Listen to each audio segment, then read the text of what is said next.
bawang shell ang ating ibabahagi sa inyo. Unang gagawin natin, nagpapakulo tayo dito ng tubig. Nilagyan natin ng lemongrass at ginger. Hugas kulo muna.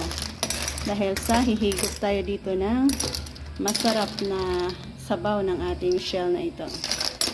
Hugas kulo. Ayan. Tanggalin natin ang mga nag-open up. Another papakulo ng tubig.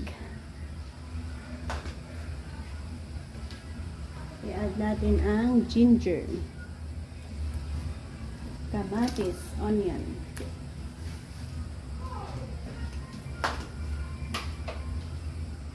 ang ating tanglad.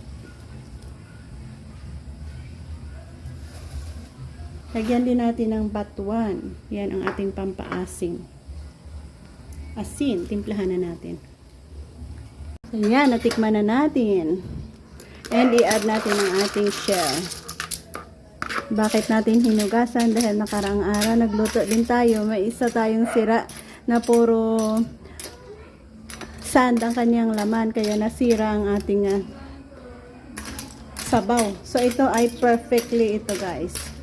So lahat ay malinis dahil sa pinakuluan muna natin.